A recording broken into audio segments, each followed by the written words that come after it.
충격 실화. 대한민국 살인사건 파일. 노무현 전 대통령 사망사건.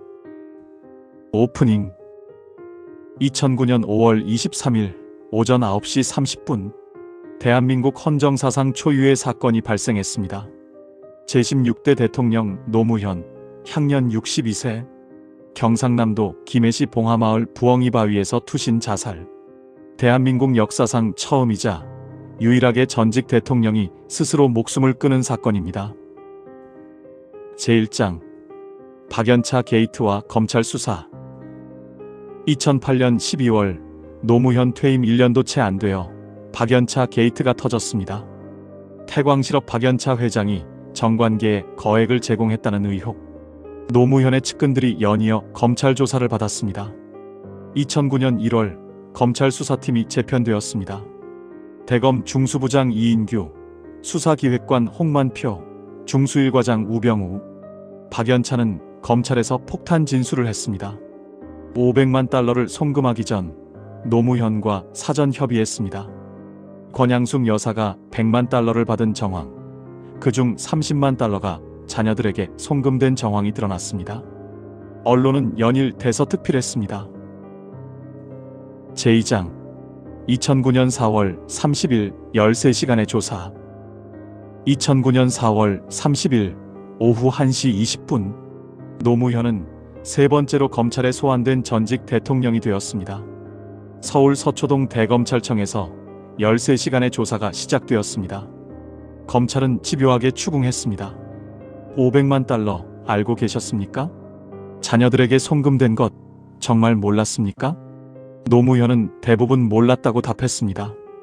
밤 11시 박연차와의 대질 조사 제안. 노무현은 거부했습니다. 밤 11시 20분 봉하마을로 돌아갔습니다. 이것이 공식 석상에서의 마지막 모습이었습니다. 당시 여론조사에서 70.6%의 국민이 구속에 반대했습니다. 하지만 검찰 수사는 계속되었습니다. 제3장 국정원의 개입. 2015년 충격적인 사실이 밝혀졌습니다. 국정원이 검찰 수사에 개입했다는 것입니다. 국정원은 불구속 기소와 명품 시계 여론전을 제안했습니다.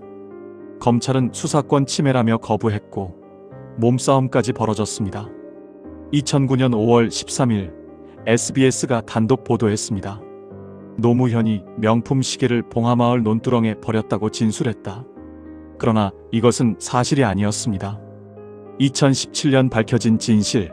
국정원 직원 4명이 SBS 사장과 접촉해 보도를 요청했습니다. 국정원의 여론 조작이었던 것입니다. 제4장 구속이냐 불구속이냐.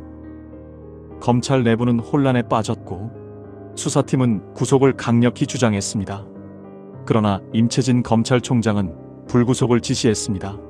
전국 검사장들, 청와대, 국정원장, 한나라당 지도부 모두 불구속 의견. 이명박 대통령도 구속 부담을 느꼈습니다. 2017년 정두원 의원의 폭로. 이명박이 불구속을 지시했는데 우병우가 버텼다. 모두가 불구속 의견이었지만 수사팀은 끝까지 버텼습니다. 제5장 2009년 5월 23일 그날 새벽 5시 21분 노무현은 자택 컴퓨터로 유서를 작성했습니다. 너무 많은 사람들에게 신세를 졌다. 나로 말미암아 여러 사람이 받은 고통이 너무 크다. 새벽 5시 35분 산책 나가겠다. 경호원 1명만 대동했습니다. 오전 6시 10분 부엉이 바위 도착. 6시 14분 경호원에게 정토원에 가서 선진규 법사가 있는지 확인하고 오라. 6시 15분에서 16분 사이 노무현은 높이 45m 부엉이 바위에서 투신했습니다. 6시 51분 경호원이 발견. 인공호흡 실시. 오전 7시 20분 김해 세영병원 도착. 수술 불가능. 오전 8시 13분 양산 부산대병원 도착. 심폐소생술 실시. 오전 9시 30분 사망 선고. 두개골 파열, 뇌좌상, 다발성 골절. 제6장 대한민국의 충격과 500만 조문객. 대한민국은 충격과 슬픔에 빠졌습니다. 김경한 법무부 장관은 검찰은 더 이상 수사를 진행하지 않습니다라고 발표했습니다. 임채진 검찰총장 사표 수리, 검찰에 대한 비판이 쏟아졌습니다. 대검찰청 게시판은 검찰 비판으로 도배되었습니다. 홍준표 한나라당 원내대표는 전직 대통령 수사를 하면서 모욕만 주었다라고 비난했습니다. 5월 29일 국민장, 전국 335곳 분향소, 조문객 500만 명. 김대중 전 대통령은 헌화 후 오열했습니다. 그는 이 사건의 충격인지 2달 후 사망하게 됩니다. 그리고 노무현은 유언대로 화장되어 봉하마을에 안장되었습니다. 제7장 검사 3인방의 운명. 노무현을 수사했던 검사들의 운명은 기묘했습니다. 홍만표는 정은호 게이트 연루, 2018년까지 수감. 우병우는 박근혜, 최순실 게이트 연루, 수감 생활.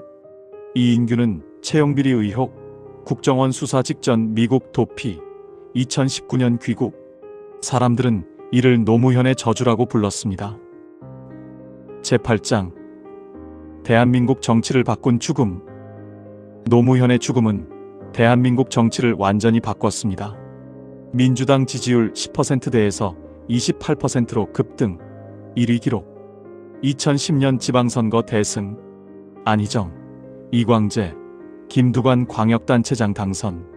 참여정부 출신 인사들 대거 정계 진출. 그중 한 명 문재인. 2017년 대통령 당선. 노무현 사후 8년 만에 정권 교체. 검찰개혁을 시작. 대검 중수부 폐지, 공수처 신설, 검찰 수사권 박탈. 모든 개혁의 원류엔 노무현의 죽음이 있었습니다. 2023년 갤럽 조사, 노무현 긍정평가 70%, 역대 대통령 1위. 2024년, 2025년에도 전직 대통령 선호도 1위. 엔딩. 17년이 지난 지금 2026년 현재 노무현이 세상을 떠난 지 17년.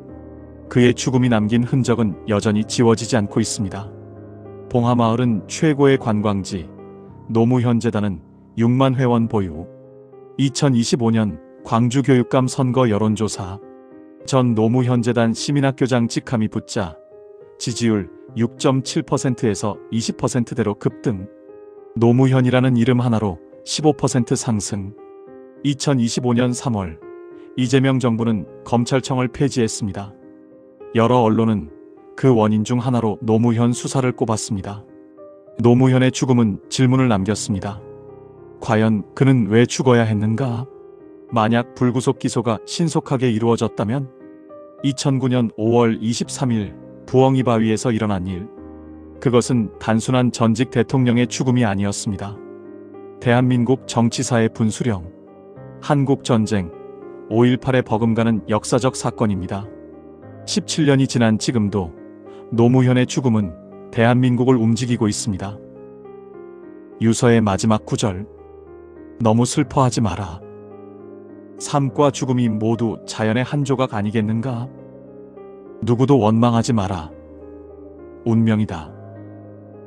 구독과 좋아요는 제작에 큰 힘이 됩니다.